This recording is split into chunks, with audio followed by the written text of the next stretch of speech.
Good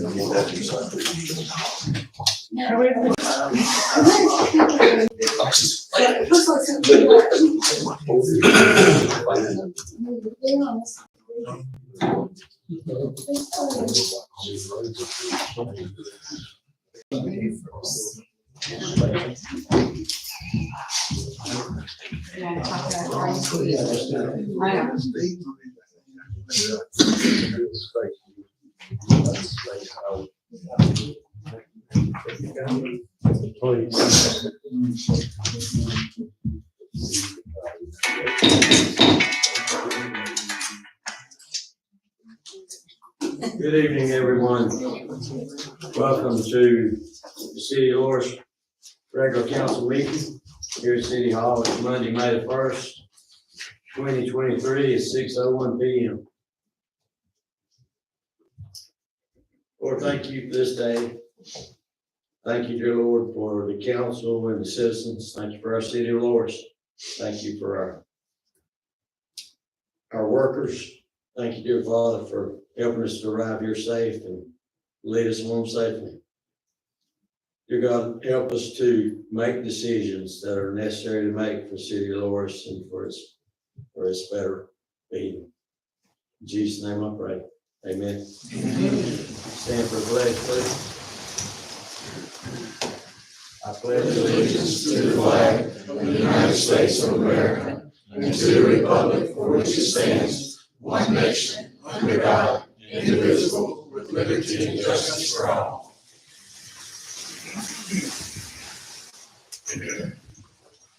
Roll call, please.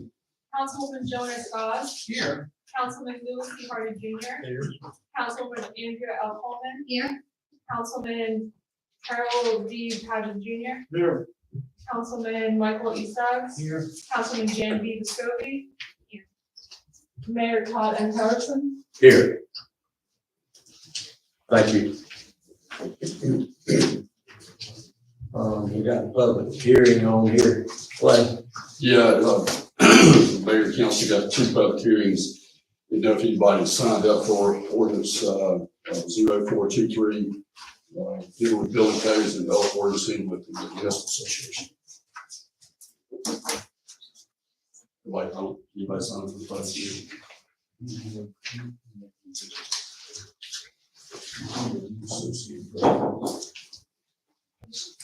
Anybody sign up for the public hearing?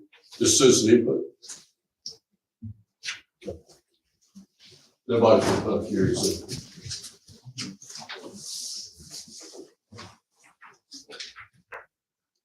These are for the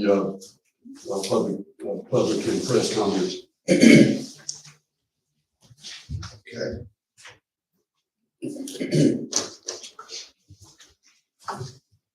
So we're going to straight to public press comments.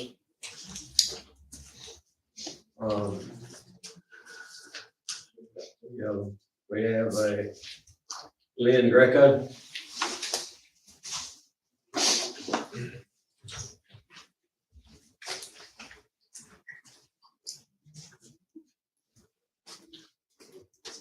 I'm supposed to give the name and address. Yes, ma'am. 329 Russ Road, That's right. Loris.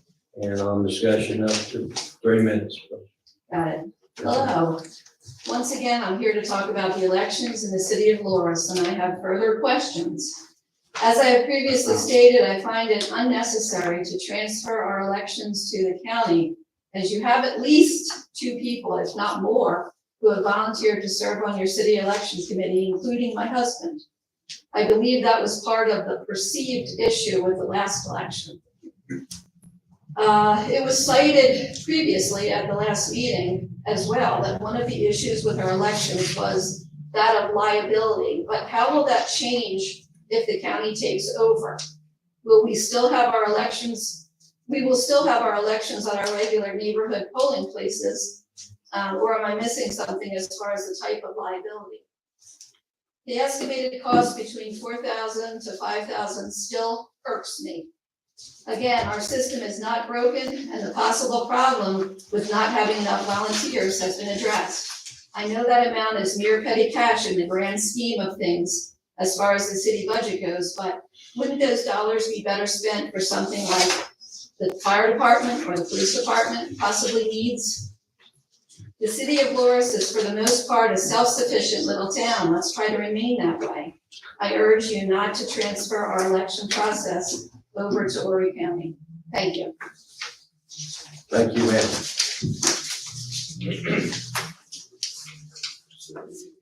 We have, Mrs. Lori Brown.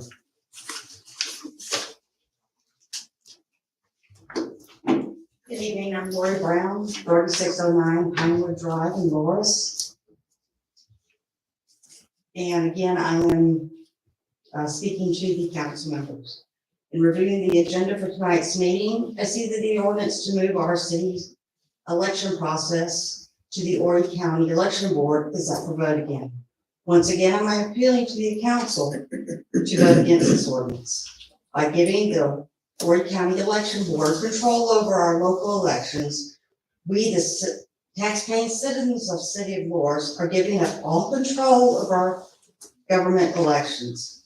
Registered voters and candidates alike will no longer be able to go to the designated voting locations within the City of Loris after the polls have closed and voting records are printed to see the unyet certified results of the elections posted at the polling locations. This will be done at the Horry County Election Board in the city of Pinewood. It's approximately 21 miles and 30 minutes away. There's also an issue of the added unnecessary expense the taxpayers of Loris will be paying for the services of the Horry County Election Board. I believe this would be nearly the double the cost the city of Loris normally pays for elections expenses to their poll workers. Why would our city government want to give up control of the only means ensuring a fair and honest election of its own officials? There have been other citizens who have spoken before you. They are also against the ordinance and have offered to work with poll workers as needed. To the best of my knowledge, there's been no efforts by the city of Loris to consolidate a registry of those persons willing to work the elections or even put notice out stating that the workers are needed. I'm appealing to the council members of the city of Loris to vote against this ordinance. It is bad for our city. Thank you. Thank you very much.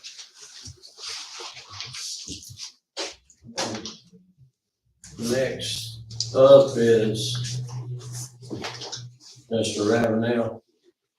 Most people know him by the name of Dog. Yeah. I ain't got one. I wanna tell the council about, that Church Street and Spring Street, that dotted hole sometimes foot deep in the road and it need paving, and if the city can get somebody to do it, because if some of the roads so bad, you gotta move to the other side of the road, and that's a ticket. Is that over there on Spring Spring Street near your house? Yeah. Yeah, there's a nice one right in front of the school there. The old school. Yeah, Yes, sir. that's all I wanna get Thank you. straight right now. Thank you. Jordan back there heard. You got that, Jordan? Yes, sir. Thank you, sir.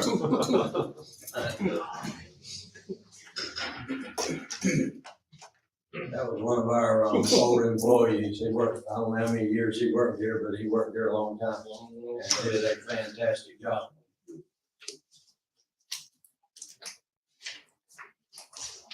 Okay, so we got through those.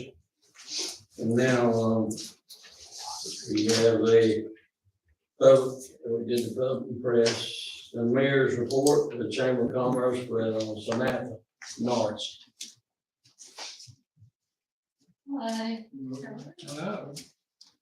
We got the car show. We had 165 cars that entered, and so we had a fantastic day. The weather was beautiful. It was a great day. Had ball, safe, sound. It was fantastic. So thank you for helping us with that. And the next thing coming up is a Memorial Day ceremony, and we're gonna do that May 20th at 10 a.m. at the State Theater. We invite everyone to join us and we appreciate it Where's that? May 20th, where? at the State Theater, Oh, State Theater. Lower State Theater. It's real nice in there and you don't have to worry if it rains. That's right. Yeah, Yes, so ma'am. we have just finished a prep room in there, so that's coming along and now we're gonna work on installation and HVAC, so hopefully I'll have that hooked up, because we're gonna hook up the air conditioner that we currently have and see how it works compared to what else we're gonna need to have, so. that's what we're gonna do. Yes, ma'am. And as always, thank you for all y'all do. Y'all, I know y'all working behind the scenes all the time to make things happen. And hopefully, in this next budget, City of Loris will be budgeting some money in to help with that theater. Well, thank you, I Because it appreciate it. definitely helps us. Thank you. Thank you.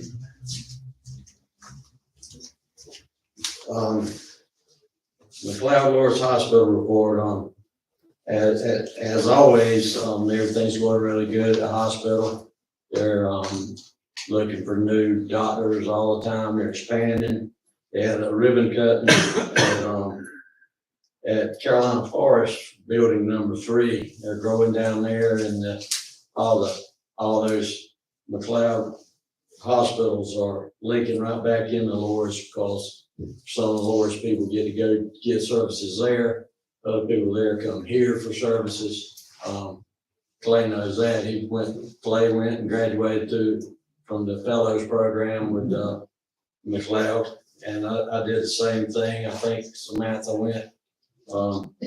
It's a lot to learn. So it's, they're doing great for our community and great for all the communities around us. I want to say one other thing too, I forgot, that our youth leadership course that we started, we're gonna do a graduation this Thursday for the students that went through the program, and they will be graduating at 3:15, 3:30 on Thursday. So they did really good. We got to tweak it, it was a brand new program, but we got to tweak it a little bit, but I think overall, I think they had a good time and, it was really good. Where's the graduation gonna be? We're gonna do it at Loris High School, Lawrence, thanks, 3:15? yes. It's exciting to see those young people want to be involved in that, in a leadership class.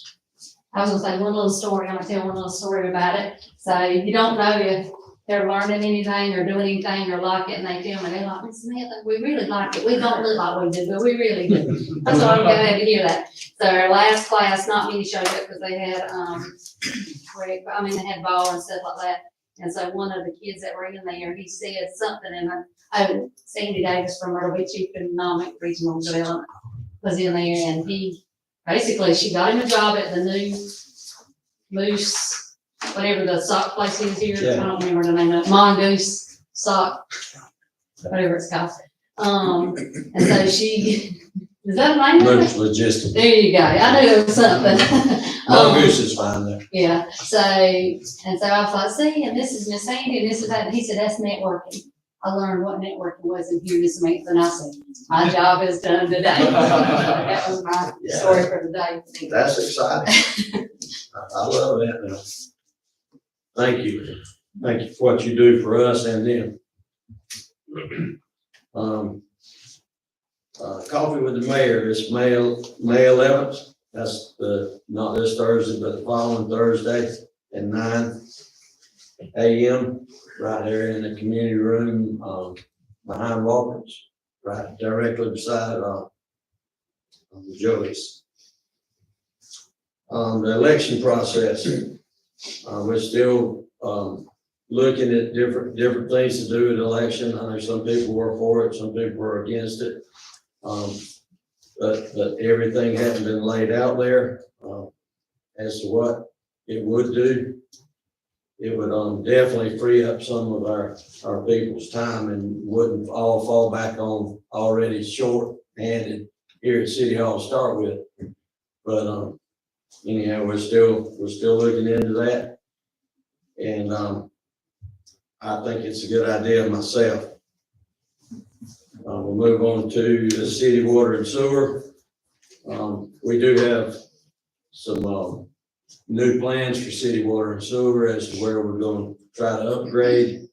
And Clay, you got anything you want to? I'll talk about it when myself. Okay, Clay will move on, and when he gets to his section, he'll tell you some of the things that's happening in city water and sewer.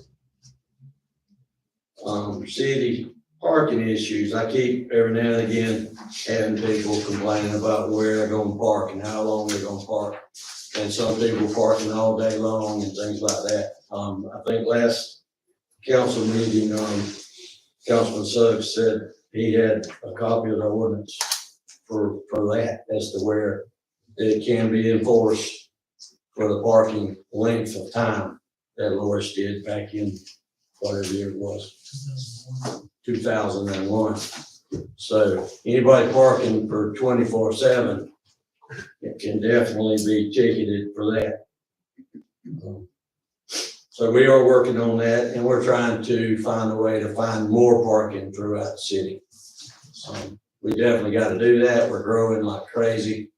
People want to build new stores. People are looking at going up, and I mean, it's just amazing what kind of growth we do have. Next, we have a gun violence proclamation, and our city attorney, Kenneth Moss, has that proclamation there. And I know who came in wearing orange. That's the wear orange part is in that proclamation. And it's got a good meaning, and this proclamation's is for June. And the wear orange dates and all that's on there. And it's a proclamation that supports awareness to gun violence, but it's also in support of the Second Amendment and the right to bear arms, but they sort of run hand in hand together. Attorney Moss he volunteered to read that ordinance. I was voluntold. For those that were here a little bit early, they know I was voluntold. I'm get close to the microphone, so my voice can hear a little better. Whereas every day more than 120 Americans are killed by gun violence, and more than 200 are shot and wounded, with an average of more than 17,000 gun homicides each year. And whereas Americans are 26 times more likely to die by gun homicide than people in other high-income countries. And whereas South Carolina has an average of 1,044 gun deaths every year, the rate of deaths per 100,000 people. Crisis that costs the state $14 billion each year, of which $371.9 million is paid by taxpayers. South Carolina has the 10th highest rate of gun deaths in the U.S.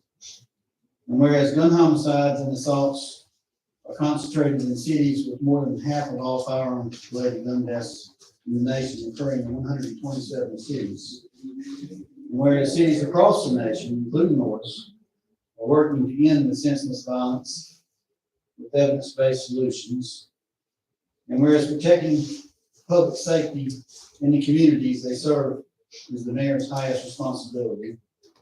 And whereas support for the Second Amendment rights of law-abiding citizens goes hand in hand with keeping guns away from people with dangerous histories. And whereas mayors and law enforcement officers, in partnership with local violence intervention activists and resources, know their communities best, are the most familiar with local criminal activity and how to address it, and are best positioned to understand how to keep their citizens safe. And whereas gun violence prevention is more important than ever, as we see an increase in firearm homicides and non-fatal shootings across the country, increased calls to domestic violence hotlines, and an increase in city gun violence. And whereas in January 2013, Patty F. Pendleton was tragically shot and killed at age 15. And on June 2nd, 2023, recognized the 26th birthday of Patty F. Pendleton. She was born June 2nd, 1997. People across the United States will recognize National Gun Violence Awareness Day and wear orange in tribute to 1, Hattie F. Pendleton and other victims of gun violence, and 2, the loved ones of those victims. And whereas the idea was inspired by a group of Hattie's friends who asked their classmates to commemorate her life by wearing orange, they chose this color because hunters wear orange to announce themselves to other hunters when out in the woods. And orange is a color that symbolizes the value of human life. And whereas anyone can join this campaign by pledging to wear orange on June 2nd, the last Friday in June 2023, to help raise awareness about gun violence. And whereas by wearing orange on June 2nd, 2023, Americans will raise awareness about gun violence and honor the lives of gun violence victims and survivors. And whereas we renew our commitment to reduce gun violence, we pledge to do all that we can to keep firearms out of the hands of people who should not have access to them, and encourage responsible gun ownership to help keep families and communities safe. Now therefore, be it resolved, Mayor Todd M. Harrelson of the City of Loris declares the first Friday in June 2nd, 2023, to be National Gun Violence Awareness Day. And he goes on to read, I encourage all citizens to support their local communities' efforts to prevent the tragic effects of gun violence and to honor and value human lives. Dated May 1st, 2023, and signed by Mayor Todd M. Harrelson.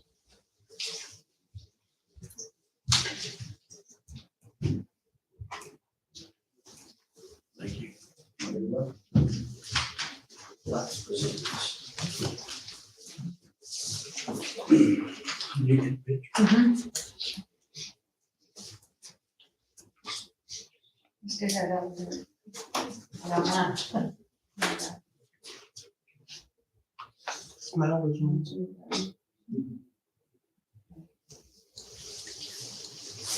Thank you guys, I appreciate it. God bless. That's sort of a tough pill to swallow, me being a Georgia graduate and graduate from South Carolina Law School. That's tough wearing that orange. You have to get one that says gun violence orange. Get paper print. It's got to be a different color. That's right. I couldn't imagine a loss like that. It's definitely a good cause. Mayor, I just like to say thank you for doing that. Thank you guys for coming. I don't know if all of you know, but we lost another young person this past weekend, to gun violence from our community, 14 years old. So also June 3rd, at our center in Sea Branch, we have a children's center in Sea Branch, so we're gonna have an event for all the people that has been touched by gun violence, in the survivors or family members. We're gonna have free, food giveaway, there'll be bounce houses, other activities, and also we're gonna do a fundraiser. Because I'm gonna give, in honor of my son, I will give one wrestler that's going to college a scholarship in honor of my son. So we'll be doing that. What's that date again? June 3rd, from 12 to 3.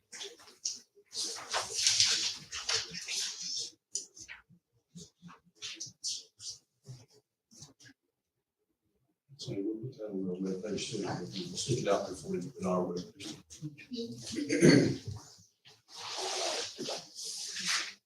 Thank you very much. Okay, we'll slide over there to the administrator's report. If anybody has any questions about that event, who would they call? Call me. Okay,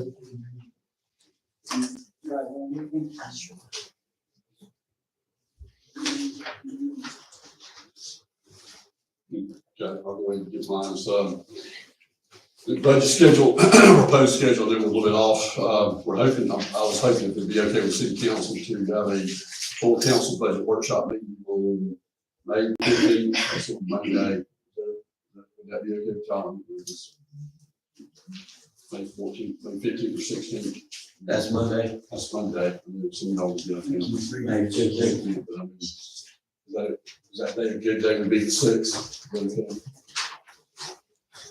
I'll put first reading on there too, maybe if we get to it, get first reading, if we feel good about it. I'm getting, here's the budget packages. Everybody got a copy of it, take it home tonight, take a look at it every week. And hopefully I can see, I'll probably send you some updated information as I get some information from the state and the county, I'm actually feeling a little bit better about some of the numbers than I originally proposed, so that makes me feel a little bit better about that. And, so I'll probably send you a revise, even though you got a starting point here, I'll probably send you some additional information. I'll probably email it to you, so you'll have it, and then of course I'll have the 15th. We'll shoot for the 15th, that's okay with y'all, at 6, and then we'll start to go after that. In place. The other part, the second part of that is the shipper grants. I call them shipper grants. It's through the RIA, through rural infrastructure. Actually, we actually applied for 2 different grants. So we applied for, the first grant was a viability grant, and it was about $640,000, which we didn't get that one, because you can only get one. So we got the other grant, which was a total of $5,339,636, what it was. And basically, it's we're getting about $44,500 something from the state. We're getting through shipper grants. Shippers actually giving us over $4 million, and then we also apply for the RIA state revolving loan, state matching money of $500,000, which we actually received that too. So our only match is a little over $300,000, and what this grant basically will do is it will upgrade the city's 3 main gravity sewer trunk lines, which is also listed, which also gives you a map in the back here showing you which ones they are. Number 1, sewer trunk line number 1, 2, 3, 4, 1, 2, 3. And then the main thing is, which we stuck in this grant, and then Ryan Hayes and I were looking at this, and Ricky and some Jordan back there too. We got to look at the second portion of the project would be to replace and upgrade the city's water meters. So we put 1,250 in there. So with the 1,250, that should completely take care of the entire city for water system. So what I'm hoping to do, I've already signed up to go to other part of this grant proposal is the Waccamaw Regional Council of Governments, which our council governs our COG for this region, for Horry County, and for us. We will have to sign an agreement with them. They'll actually help us administer this grant. This is part of the grant requirements through RIAs requiring. I did talk to Marcia Smith, who's with the Waccamaw Regional Council of Governments today. Actually, she's going to be sending us a contract with it too. But I'll be going to a conference in Columbia to outline how these programs will go and how they will work. So hopefully in the next 2 weeks or so, I've already signed up for that proposal to go to that. But I'm excited. It's a big project. It's the money has to be spent by December 2026. We have an outline here of probably the design of the project. Hopefully we can get it designed between now and the first of the year, and then have it maybe bid out sometime April, May of next year, and then the following year, hopefully have it constructed. So we outline here. I know there was a lot of money that was given out to the state. There's a substantial amount of money given out to the state. There's a lot of different communities throughout South Carolina that got money. There were about 200 such things. So many were larger than yours. Horry County, there were about $40 million. Did they get those? Well, I'm referring to North Beach and Myrtle Beach and Grandstand. I'm sorry. And just collectively, Horry County about $40 million. So some of it, I think we should move on more quickly than other parts of it. Yeah, I think the water meter aspect is not tied in with the engineering. So the engineering, you got to do, of course, if you do sewer lines, you got to do the engineering. You get plans. The water meters or the meters, those type of meters do not have to be engineered. They just have to be bid out and procured. So I'm hoping that the state's going to give us the green light, tell us what day we can bid those projects out, and we can start that relatively quickly. Our concern is so much money being first across the state. And it's not just this state, it's other states. Material availability, material cost, labor costs are going to increase significantly. So some of this we want to try to requisition earlier than that. And not to follow, this is in addition to the $500,000 we got from Horry County the ARP money that they have. Horry County was, we went through their process. We got $500,000 to replace the water line. I got reaches right there from Walnut, from right here at the Walnut all the way out to Business 9. So it's going to connect in Business 9. When they widen Business 9, they're going to do that anyway. So basically, we'll have a view, whole stretch here will be basically. So this will coincide with this grant here too. So. And as you look at your budget, 300,000 matching. Yeah. 300,000 for me is pretty good money. I think so, Yes, sir. You make that personal. However we can find it, we gotta find it. Mayor, I just want to say today, Sure. thank you to Clay, Ricky, Jordan, and everybody who helped work on that. It's really huge for us to be able to get something like that, to Yeah, make improvements in the city. And I know that was a lot of work on your part, in addition to everything else you guys are doing. So thank you very much. 36-page grant, so it wasn't something you just pull together and check a few boxes. It was a lot of in-depth agendas, and there's a lot of in-depth writing that had to go into place in it too. But I want to thank Marcia Smith and her crowd too for helping me painstakingly reading through my narratives to get there. But we got it. It's a good day in Lawrence. Yes. Fantastic.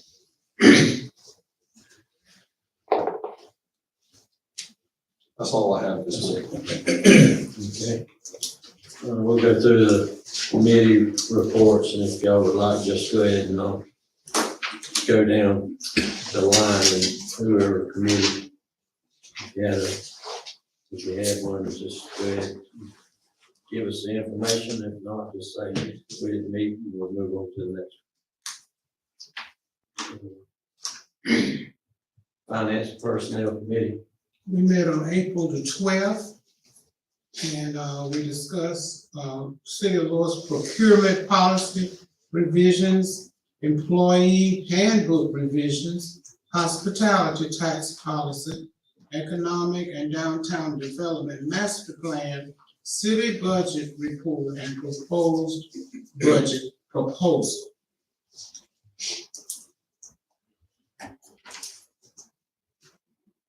Y'all met for a little while, didn't you? Yes, sir.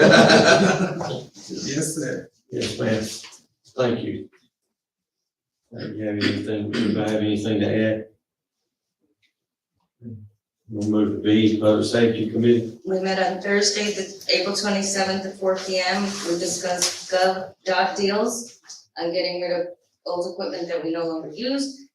Talked a little bit about Enterprise Fleet, Inc., and that would bring 10 new vehicles to the city of Lawrence, both the police department as well as other vehicles that are in need. They discussed their proposed budget for 23-24. The city animal control ordinance, we talked about adopting a resolution through Horry County, and Mr. Moss added to place that he would add to that, a festival permit for the city of Lawrence.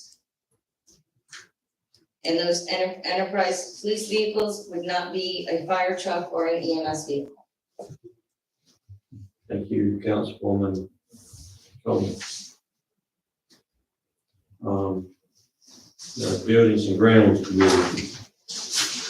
No meeting, Clay, and I talked about getting one in before June. I think we got a couple of things that we might need to talk about. We got some gutter problems, this and that.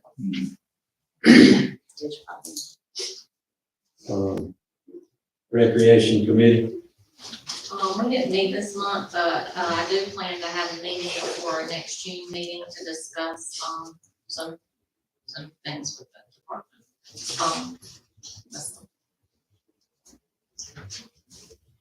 Okay, E, Planning Annexation Economic Development Committee.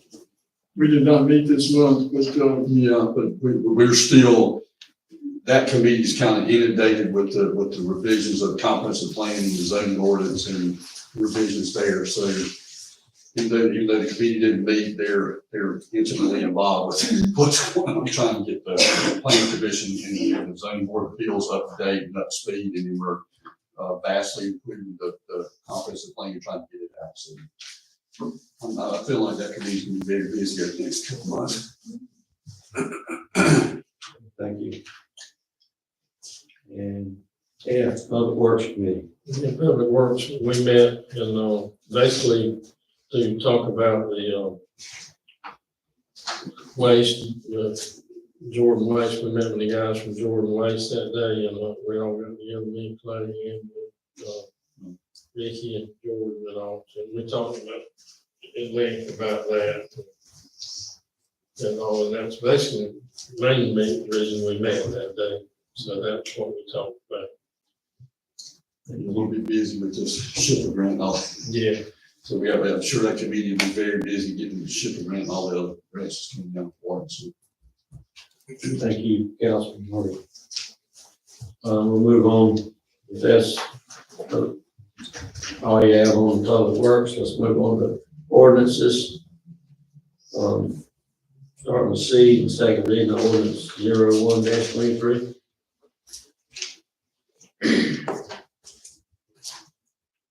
this one will talk for Second reading ordinance 01-23, an ordinance of annexation with PIN number 176-08-03-0050. PIN number 176-08-03-0051. PIN number 176-08-03-0052. PIN number 176-08-03-004.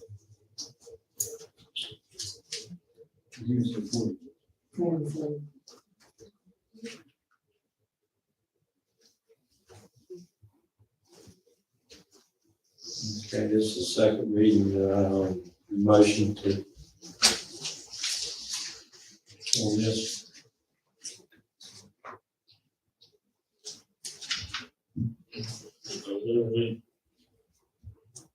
Move ahead with it. Second reading.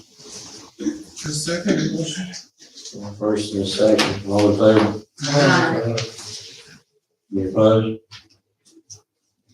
Opposed, motion passes.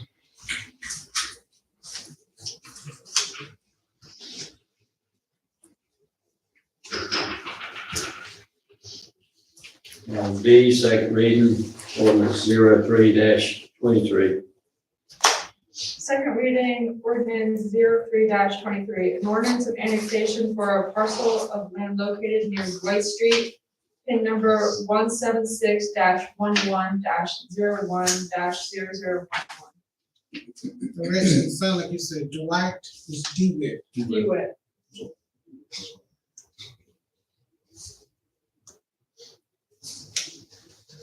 Get a motion on that, please. Make a motion to approve. Second. We got a motion and a second. All in favor? Any opposed? Motion passes.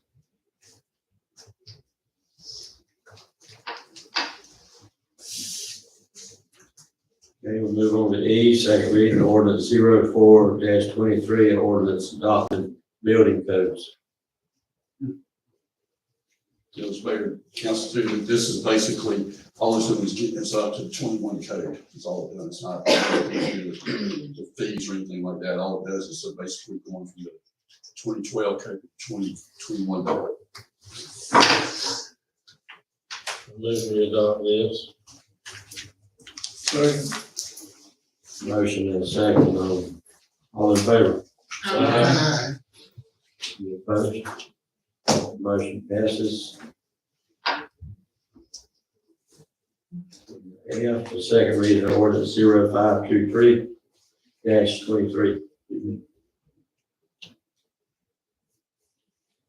Second reading ordinance 05-23, authorizing and directing the city of Forest to enter into intergovernmental agreement relating to South Carolina local revenue services to participate in one or more local revenue services programs to execute and deliver one or more participant program supplements, and other matters related thereto. Yeah, Mayor and Council, this is basically our agreement with the Sacramento Municipal Association for them to collect the telecommunications tax, the brokerage tax, and the other insurance tax. So they basically, what this does is they changed a little bit and wanted us to adopt it because they kind of changed the organization a little bit. So now it's going to be called local government, local revenue services group. And so it's the same thing. It's just they modified it a little bit to change the name of it. But it's they're still going to collect three revenues like that they always collect. So it's nothing. Everything's the same, but everything's basically. Everything's the same. Charlie Barry, they came down and met with us with the municipal association. So all the cities in the county, I mean, all the cities that are going through this are adopting the same. Anybody have anything? There's a motion. Motion to approve on second reading. Second. All in favor? Aye. Any opposed? Approved, passes. G, first reading ordinance 07-23. First reading ordinance 07-23, repeal section 2-226, division of purchasing of the city of Loris code of ordinance. There are actually other, the agenda shows the title just repealing 2-266, but there are other ordinance provisions repealing that in the body of that ordinance. 2-266, if you recall, is the ordinance that assigns the powers and duties of the administration, and subsection 9 in that pertaining to procurement-like activities. There were also other ordinances, 2-266 through 2-279, they all deal with procurement. And so they also reviewed. And Ms. Young has a draft of the procurement policy that would like to have you guys adopt by resolution, and have procurement policy adopt by resolution over the ordinance. And so it'd be appropriate to do the first reading if y'all are like-minded. It would be important, in my opinion, to have the final version of your procurement policy resolution agreed upon, so that the time you get second reading of this ordinance, you can, in the same meeting, get the resolution. So you can be without a procurement policy. But it basically be a complete rewrite of your procurement code.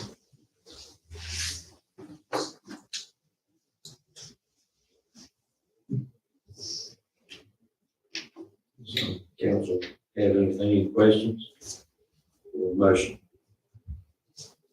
Like, this is the one that I did some work on for you. Okay, I just want to make sure we're talking. Yeah, this one here basically will change the ordinance Right, and go with the resolution on the procurement policy. I make a motion to approve this ordinance on first reading. Second. Your motion is second, all in favor? Aye. Any opposed? And that motion passes. H, first reading of ordinance 06-23. First reading ordinance 06-23, an ordinance to amend elections of the city of Loris, specifically to establish a transfer authority to conduct municipal elections to the county elections commissions of the Ord County.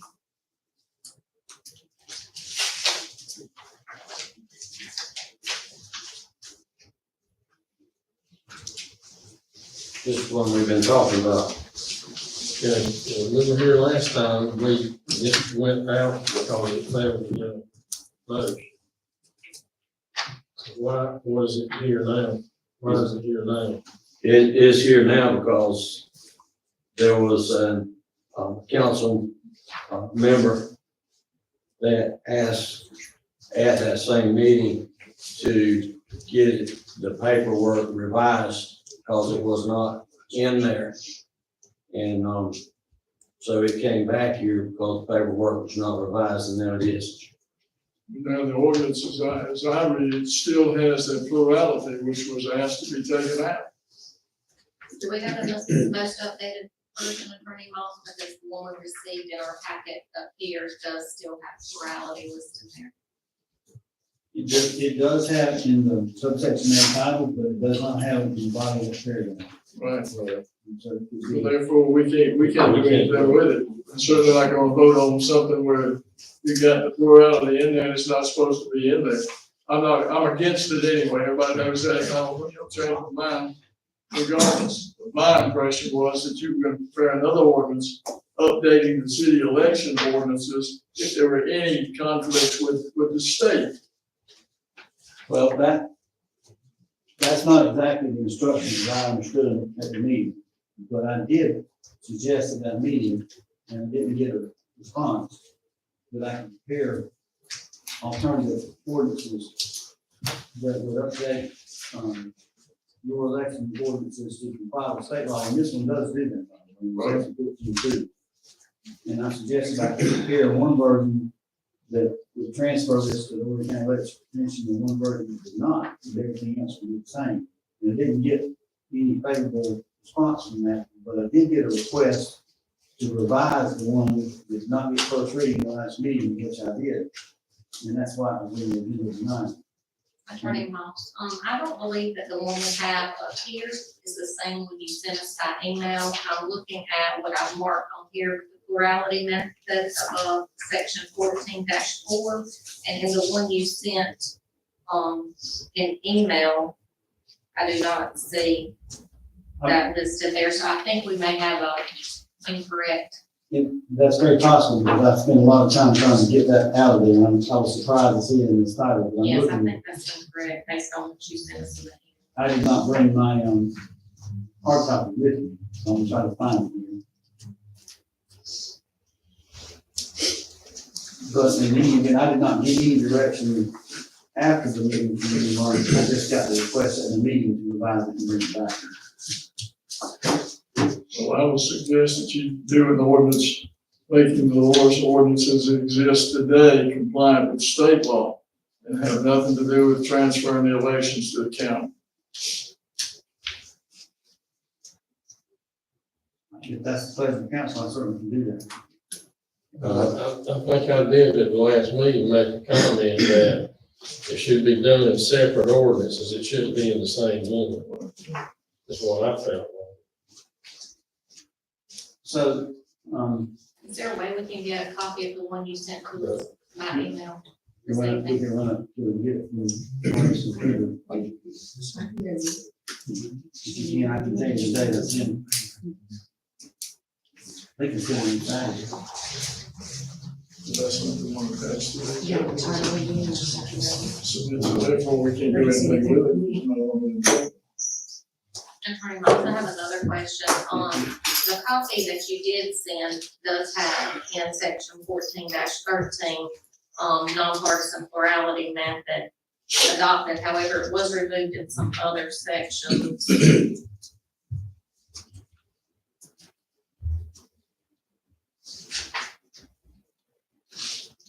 I didn't catch that until just now. I apologize. You know, it's not, the way that I have tried to make this embrace state law changes, because y'all know the law in elections has changed numerous times in recent years, and it's likely to change more, because it tends to be a subject of great interest in both federal and state legislatures. And so I put a provision in this that said, that it will be governed by the applicable provisions of state election laws, as well as what's in here. And so I did that with the intention of reflecting, so that you didn't have to come back and change your ordinance every time the state changed their. So, I mean, I know that there's a debate going on right now about further changes in election laws.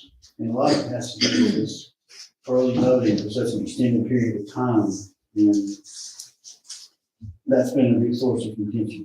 And so it's likely we're going to have to do additional changes in state law. So I was trying to make it possible to do that first. Whether or not the council decide to transfer it to Horry County, to me, is one issue that is obviously a point of contention based on public comment and based on the position taken by council. But I would encourage y'all to try to look at the ordinance, laying that aside and help me get to an ordinance that you guys would like to see. And what's problematic is I don't get any responses between the meetings. And so we bring you everything you want. And this is the third meeting now, I think we brought it to you. And just, I haven't gotten any feedback other than what's said in the meeting. What seems to be happening in the meeting is there's so much focus on transferring it to Horry County, but the rest of it's not really dealt with. Although Councilman Suggs, to his credit, has suggested plurality method of voting to be removed consistently. So that issue is certainly something that's been brought up. But you might look at like the filing fees, for example, in your current ordinance. It's $25 file run for mayor, and $15 file run for council member.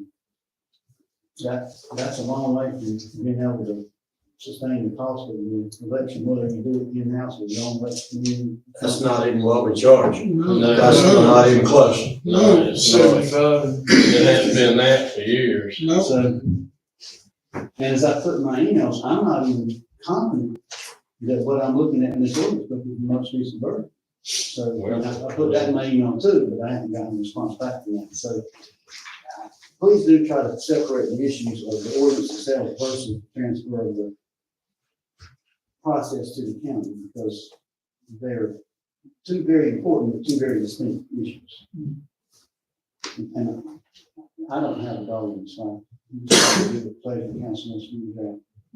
Well, it's pretty obvious that some council wants this to happen and some of council doesn't want it to happen.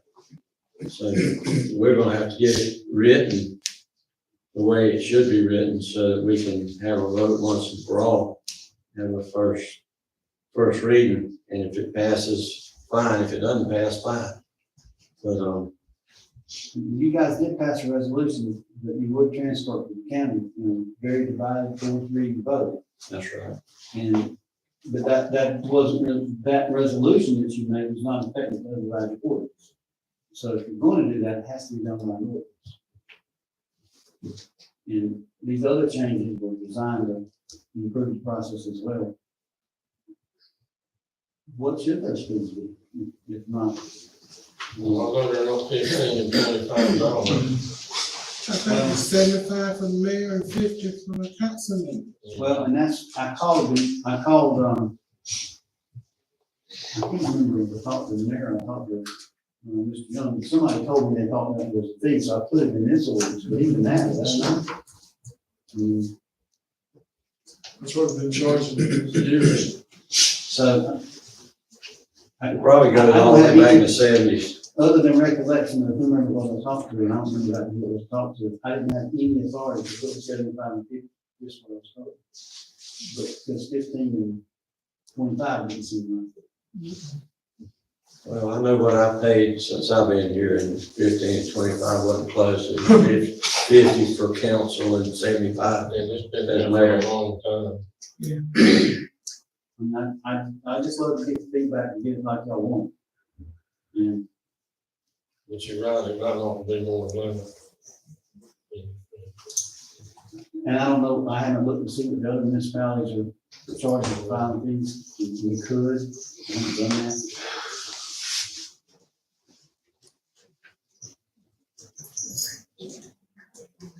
I've been involved in, as to the issue of transferring to Horry County. I've been involved when I was a Surfside attorney in the contested election, and what happens is the election commission does the process of analyzing the votes and certifying the election, and they may have a hearing on it. And they asked us, town attorney at that time, to guide them through that process. If you keep the elections in-house with a less commission, I'm very willing to help guide them through that process. If you transfer it to Horry County, I'm pleased to let the county attorney deal with that, as we do other elections. So it makes no difference to me. I just be trying to use ordinance if you want.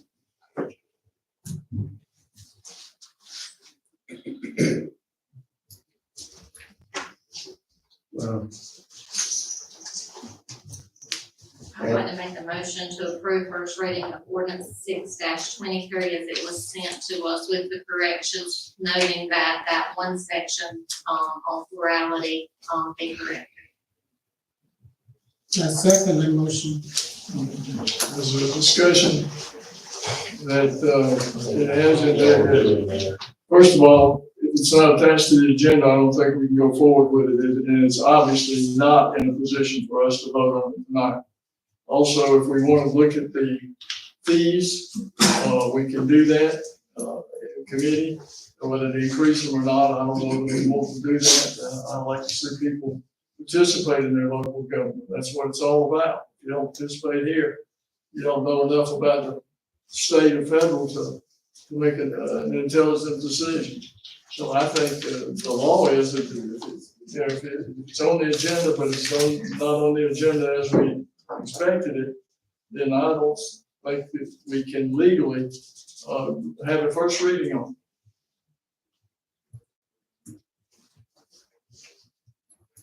Attorney Moss? It was sent in our attachments that she sent, by email with our agenda and everything.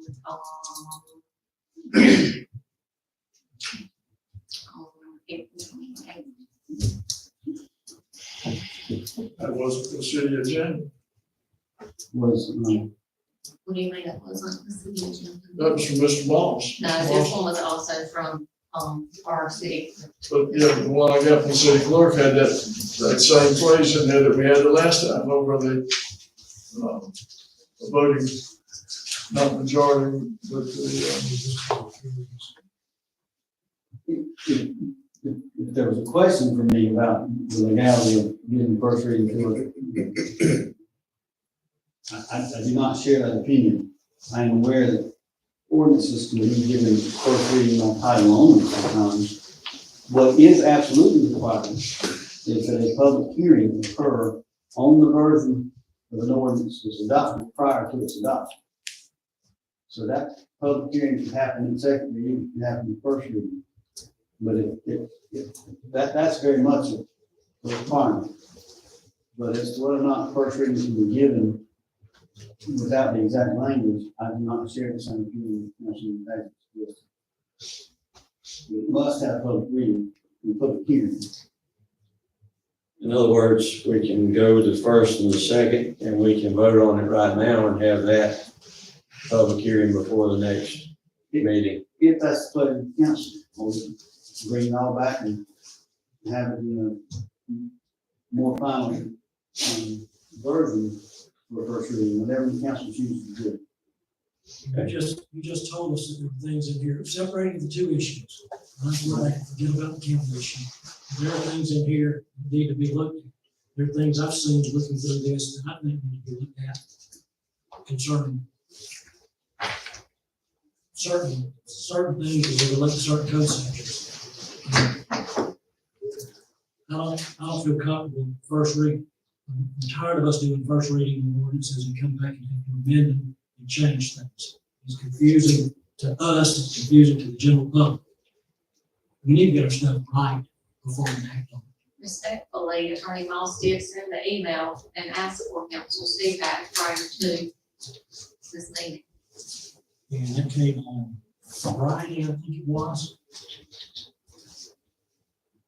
I don't recall the date, But but he if I'm has not asked for mistaken- feedback multiple times from council. We can look at those things between now and the next meeting and get them all correct. And if we're not all on the same page, we can vote then also, but it's my understanding it's okay to vote now.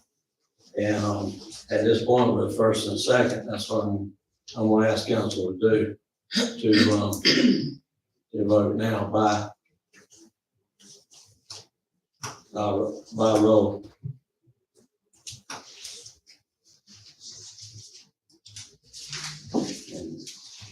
When people repeatedly send out things and ask us as council to chime in and give what we think is right or wrong, I think if we think something's wrong, we should correct it before not afterwards or during. That's my opinion. So, I'm asking for council vote now by roll call. Joan S. Goss, Yes. Louis C. Hardy Jr., No. Andrew L. Coleman, Yes. Harold D. Pageant Jr., No. Michael E. Stubbs, No, ma'am. Jan P. Vescovi, Yes. Mayor Todd M. Harrelson. Yes.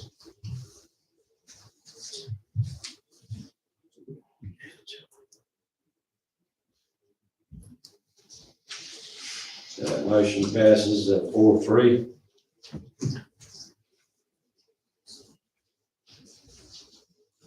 Move on to resolutions. Yeah, Mayor and Council, if you look at this resolution, I know we keep looking at it each time. If you look on page 2, I just want to get some clarification on this too. We'll still keep passing the resolution, as we add projects to the American Rescue Plan money. But in section 3 up here at the top, it's saying that, it's intended for city boards and city council to use the standard allowance, but not to see our total allocation of 1,374,518. That was in the U.S. Treasury rule. I had to do a report to the U.S. Treasury, which was like April 30th, and I basically put that language in here. So what that did was, it allowed us to basically follow the $10 million, even money in there. We can spend it basically as long as it, with city allocation. I would like to continually do the resolution, but we don't have to. We wouldn't have to do the report back to your treasury and list all the different projects like we do.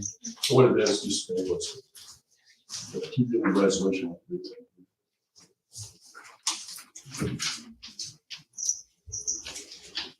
Pretty expensive thing to do the treasury.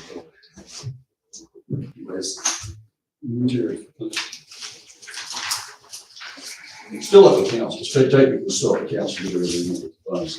This helps us with the reporting standpoint to the U.S. When we get to them, that's for the line of 7. Talking here. The funds they allocated for the water and sewer project. Sewer pump station repairs, I think they've been done, I believe, is that right? I think that's already been done. The, sewer line repair on Spring Street, that's been done. Number 5 project, Horry County ARP grant match is $103,795. That's the grant called Horry County when we got to do the water line replacement on the Walnut Street going out to business. We haven't spent that money yet, but we will be spending it this year. Most of the other projects have been either spent or in the process. Grand Strand project hadn't been complete. Yeah, it's not complete yet. Grand Strand's doing that tie and it was approved by council That's right. on the end of Heritage Road, and that has not been completed. That's not on this, anything with ARP. Yeah. That's not ARP. I thought that was voted in to come out of the American Rescue money. I think it's great. That was voted by council. Is that a water project or sewer? The water project. Yeah. That was voted by council. That was to approve that. That's in this project, in this project. So specific questions are any of those projects that are now funded on this should be. No, not this one. This thing with sewer projects.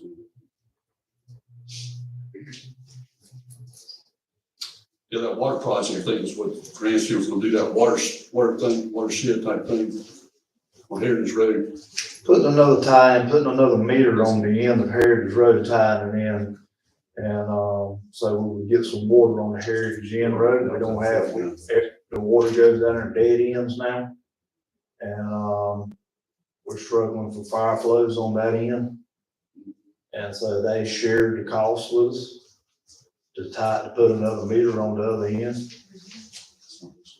And I brought that before council, to the American Rescue. It's already, has it been funded? It's already through? Have they finished the project?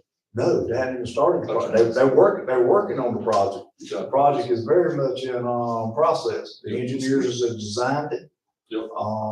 We have met with them several different times, but it's on the go. It is. Council approved that, take out ARP from the state. Yeah. Yeah, that's the water supply down Woodrow Lane and down through there. That's a good project. There's a lot happening in there. Council, have questions or comments? Yeah, the other one is employee handbook policies. I did give you the revised one that should have got cleaned up. I had a lot of cleaned up doing that, and I did want you to look at the leave policy that's associated with the city, and I also gave you one for Conway, I may send you another one. But I want you to look at this one first. I don't want you to pass tonight, I want you to pass the resolution. I want you to make sure there are no other changes that need to be here. There's a lot of changes that need to be made. And then also too, I want to look at changing the leave policy associated with the city policy. And I gave you one in Conway, but I'm gonna do this one too. And the only personnel issue, I have prepared an ordinance to repeal any personnel policy that breach the adopting the ordinance, but I couldn't find it. And I, even the one Ms. Janet copy, did not evidence that it was passed by ordinance. So if any of y'all know the personnel policy was passed by ordinance, please share that with us. Because right now, we don't have evidence of it. And I prefer that it not be passed by ordinance. Vote by resolution. But I was doing it. And some of y'all have a lot more history of course than I do. If y'all know that there's one pass a resolution, anybody can know that information, by orders, about that information.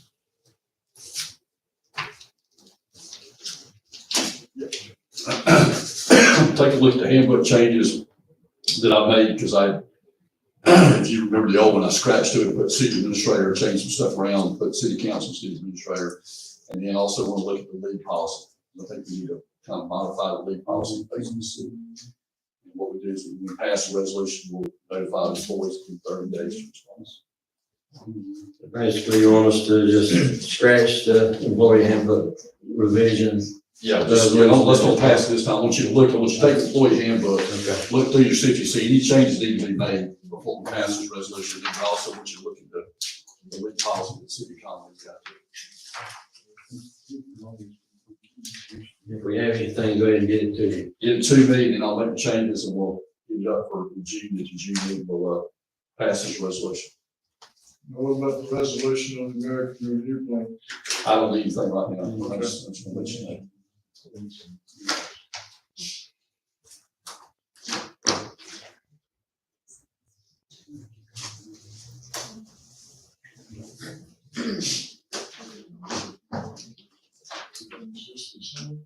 Yes, sir.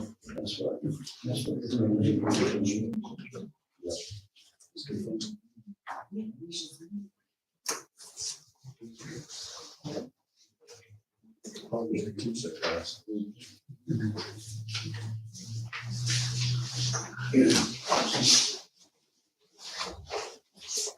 That's all I have on the resolutions. Okay.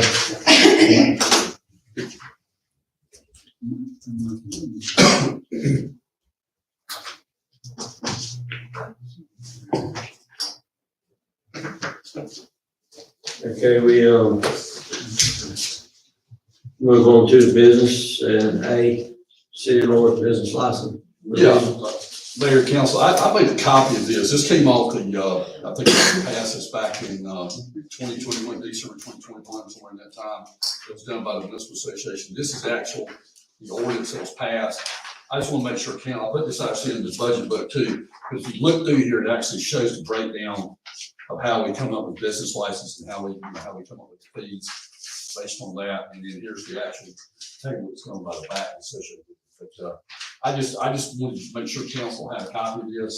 I got it also in the budget book. That way it's no, just, I don't think there's any, I think there's any issues. I just want to make sure some clarifications that, as outlined here, the type of businesses based on the category, if it's agricultural or whatever, trade or rental property, stuff like that. So it'll show this, this code section. I think council already had a copy of it. I just want to make sure everybody's on the same page. Yes, sir. Looking at it in budget time. You know, and this is also, is the one that's in the municipal association, so if you go online, look at the municipal association, that's what's in, so when you pay your business license, that's what section, they'll be looking at these sections. See, it's just like it. Yep. Thank you, Clay. Can we move to the festival permit? Yeah, a couple of committees been looking at, I've got some information here from a couple of different cities. One that was actually done by the police department, our city police department, so that's pretty good. Good job on festival permits. Here's one that's done by Conway. I've got one done by the city of Dillon and Dillon too. I like both of these actually, you know, actually I like sections, both sections in here. I do like the section in here, that the ones that basically say all the departments in the city concerning police, fire, us have to check off on it before they get a festival permit. That way, all agencies in the city know what's going on. That way, also too, if we need to notify somebody in Orion County or somebody like that, we can notify them to the festival. If it's okay, if I could get with Attorney Moss, he and I draft up something and get it back to you. But, is everybody okay getting a festival permit? Yeah, that's a good I don't think anybody's objected by us having, I think it's just good business. I think it'll help Samantha and I too, figure out who wants to come here. I don't want to make sure we're not against festivals or anything like that. All this does is just help us better prepare, help us provide better security for everybody who's out at the festival. Yeah, our PD and our fire department, everybody needs to know when there's. They need to know what's going on that way. It's not, like I said, it's not, we're against it. We just want to make sure there's certain rules in place and everybody follows. And it's also to protect the city and protect us. So I think it's something we need to do. But I'll get with Attorney Moss and we will, draft up something in form that I think is good for the city. Yes, sir, I agree with you 100%.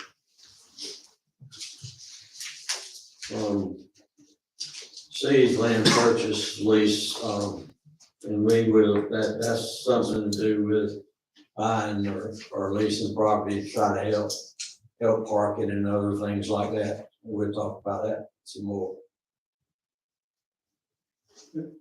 I thought that was also to do with the Taylor piece, and I'd like to discuss that.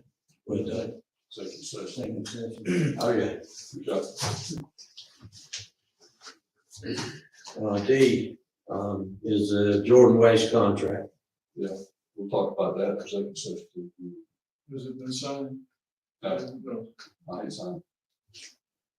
Okay. Lights over Main Street, we talked about this in, a couple of meetings ago. Jerry Dalton could not be here tonight, but he did locate a grant that we've gotten before that could pay for most of those, but the prices that he gave for the lights over Main doing the single bulbs that we talked about was like $3,000, $3,200. It was a lot lower than what we thought. So, he sent his regrets that he could not be here, but I think we discussed it a little bit and we decided that, I think most of us thought it'd be a good addition.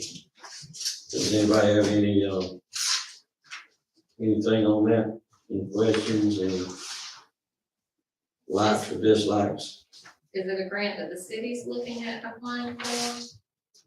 Yeah, it's a grant where you can get up to like $4,500 for lighting and things like that for the city. We got a grant similar to that, and I can't remember what it was.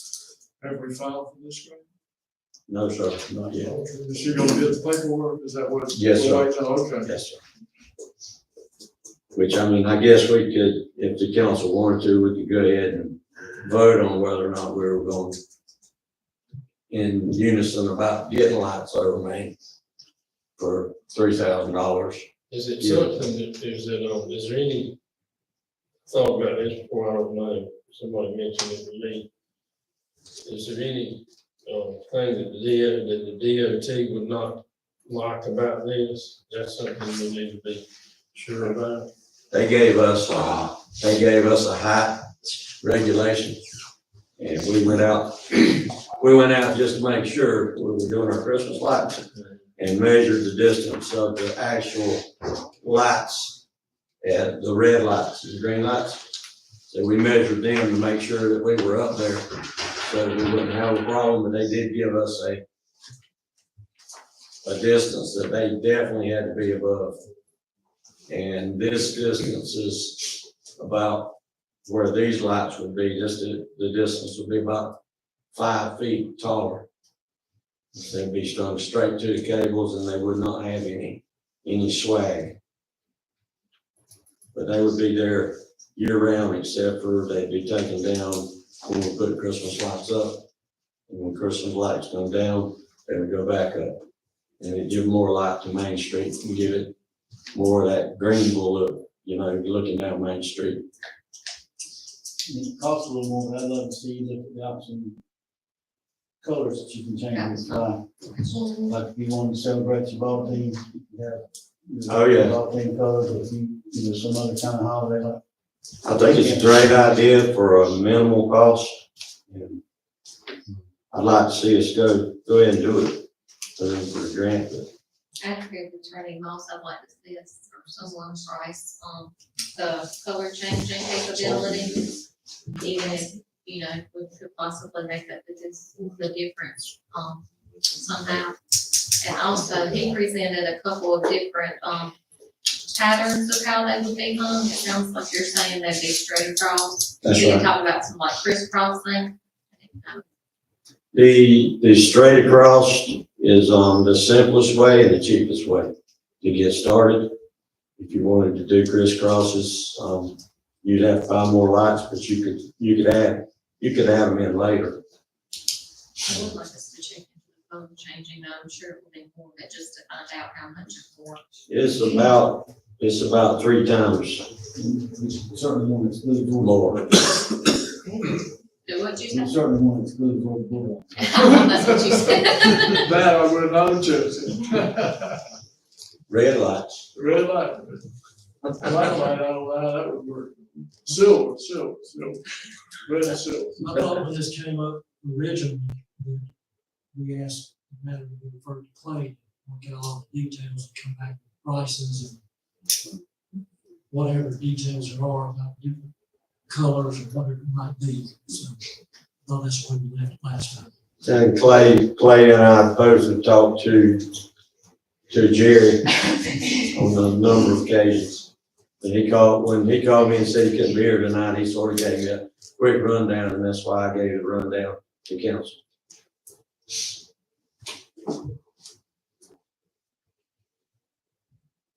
If you want us to table it, we'll table it if that's the pleasure of council.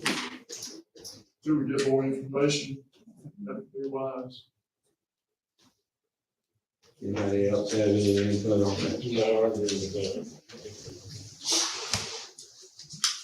I'd like to see a copy of the grant application as well, if somebody could get back to us. Okay. We will table this at the moment, and I'll let Mr. Dalton know to get some more numbers together and call Clay. Make sure he calls Clay. F, City Council will discuss a petition of annexation for a parcel of land located near the Ridge Street. And that's another request to, be sent to the planning commission, to the council's okay with that. Looks like it's right next door to the one we just figured it's at the reading.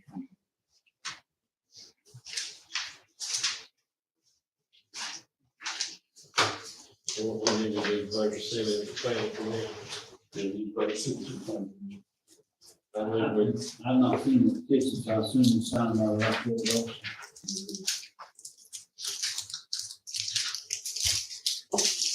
If you have a motion. It's signed by the right people.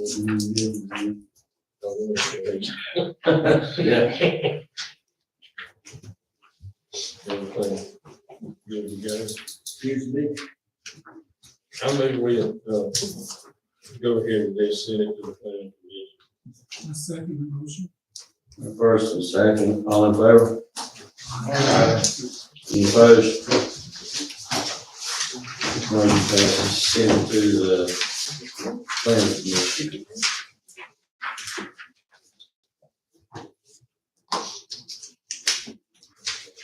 Okay, we have a city budget report.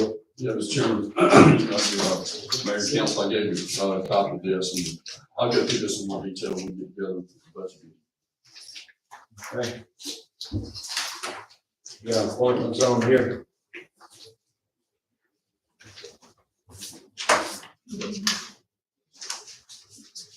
Yeah, appointments, like I said, the appointment City of Morris Planning Commission, it's got Planning Commission 2007 appointments, Mr. Powell and Mr. Birdsell dropped my own Planning Commission now, so down to 5 out of 7 in the zoning board bills. It's on the next page, and we've got, only 2 people that's active at this point. Okay. So I would like to get some people. Get some people. Important to the now, because I mean, we're trying to. Well, we've been trying, Okay, we'll move on to the departmental reports with, Public Works.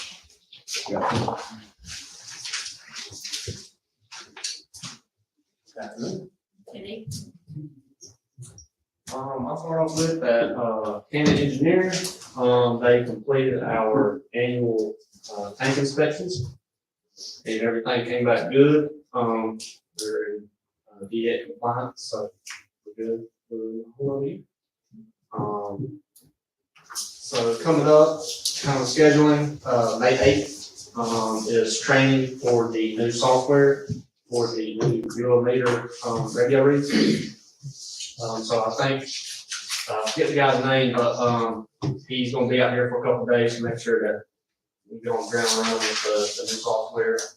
And then, about the middle of May, I forget the date, but middle of May, the new, adapters are going to be here for the old, radio read meters that we have, the census meters. And so hopefully get those installed within, late May. I haven't got a date on that yet, I'm still for a date on that, so, I asked him to give me a date, but, yeah, got back to me yet, so. Gordon, I have a question on that. Who will be doing that installation? For the adapters, that will be Aqua. Can we make sure that we notify the public ahead of time and discuss the protocol with the people who are installing? I know you're very concerns about the installation where citizens didn't know people coming and they weren't marked appropriately, which was, not an error on our side, but make sure. Yes, we can send those out. And also make sure that they are identified appropriately. Yeah, I I told one, settled some people last month. I told one, I give one a vest, I told them at least put a vest on that, that you're, like utility worker, somebody that's out there works with them. And you got them in fluorescent colors now, right? Yeah, now they stand out, just like sore thumbs. That makes people feel safer when, they don't figure a burglar is gonna be wearing bright orange. That's right. I don't know if Ricky's got anything to add. That's all I have to say. Thank you for all you do. I have a question about that software that reads, do you have to initiate that software to read, or is it looking at the day and the month, kind of calendar, and deciding what's going to do? I really don't know that answer right now, but I would think it was, we have to initiate that. It's gonna be like a drive-by system. So we actually, have antennas to stick on the truck, with a, laptop, and we go around and just pick up signals and then transfer that data to the software, and transfer over to the computer. Mr. Moss, it'll show today that it was actually, if you're asking, that the software will pick up when they go by the meter. When they get in a short proximity to that meter is programmed, so it will relate to it, and it will pick it up and put it in the computer or handheld, whatever you like to call it. At that point, it'll date it at that time, it'll date it at Do the they have time. to initiate that, is it drive by? Yeah, so what we do is, I'm not real familiar with the software, haven't used the software, but, so what it'll do is it'll more than likely load the data to the laptop. And then we just hit initiate button and then it's ready to pick up those reads. So it'll start like sending out signals and picking up signals from the. When you get so close to it, it's gonna recognize it and it'll pick it up. It'll pick it up. Let me tell you why I'm asking you that much, to give you the idea of, pursue it if it's worth pursuing. If it's an automated process, this knows the day of the month, and knows it's supposed to read, you drive by it reading. And you might just look at in vehicles like your police cars, that interior driving around the city anyway, not have to have a man driving around just to do that. But if it's not a situation where it's automated, you'll have to have somebody fully to do that. Now, you're gonna have to get. I would think you have to have a worker because you would have to have some path of. I'm just curious Check how, off list. I'm curious how high tech it is. If that's correct. This particular one, you're gonna have to get within so many feet of it for it to work, Mr. Moss. It's So not, you still might have a meter. you're gonna still have to get in proximity for it to pick up and recognize. But now they have the system to where you can bounce it off the towers and stuff and read it sitting right in the office. No, Click the it's button not- right here. Yeah, it's not that high. So you can't say a meter reader in your butt. No, so you're gonna still have to have him. But it'll take all the man error out of it, reading numbers and transferring numbers. Cause it'll actually pick up the numbers, put them in the computer, and the numbers from the computer should be transferred straight to Evans or whoever we're using for software. Pretty much every know the manual entry for no reason. Thank you for your diligence. I got called several times as to where there was leaks, where there was problems with water or whatnot. And I called Jordan and, I just want everybody to know, it didn't matter if it was 5:30 and he just got home, or if it was 10:30 or 3:30 in the morning. He didn't pass it on to somebody else. He went and did it himself. And people called me back within 30 minutes and said, hey, the guy's already here and gone. So, I mean, that's a big thing. That makes everybody happy. Thank you, Jordan, for being that man.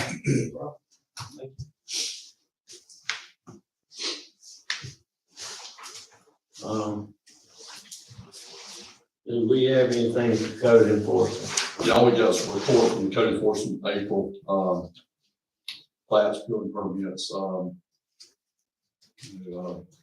a little bit from what we were, but now Lane's back with us. Lane was out short for a period of time, so that'll increase there.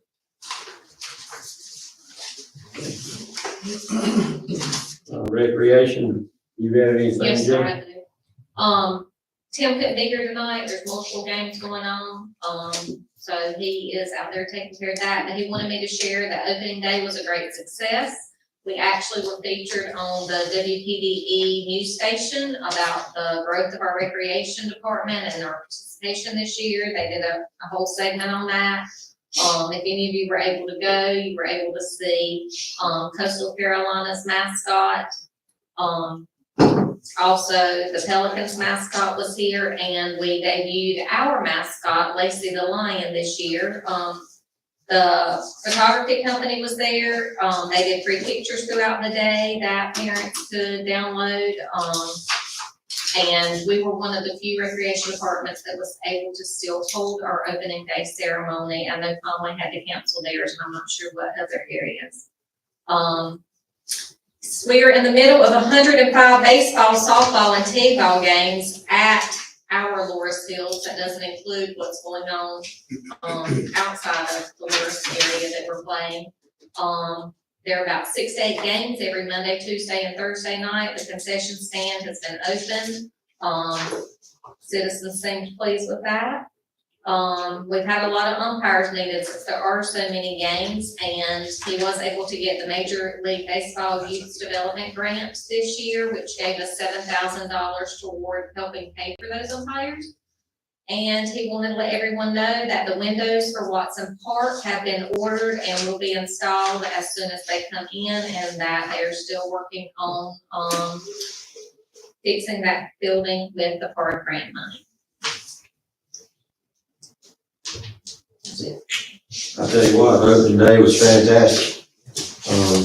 What's the mascot, Chauncey? Chauncey, Yeah, Chauncey was there. Flash was here, Yeah, it and was Lacey good. DeLion, That's right. all three. It was good. I think all the kids and the adults had a great time. I had a great time. It was a good thing. I did. And, our And fields the were in lighting great was shape. good. So I think we got the police and the fire department reports in here. They got this right here from. Yeah, so, fire department's not here, and I know the police station they were busy today. They were very busy. So, they're protecting us. Appreciate what they do. We'll ask, got a motion, got an executive session for contractual and personnel matters. The motion, I move we can do an executive session. Contractual and personnel. second. Second. All in favor? You gotta do that. Motion passed. Plus 14. That time.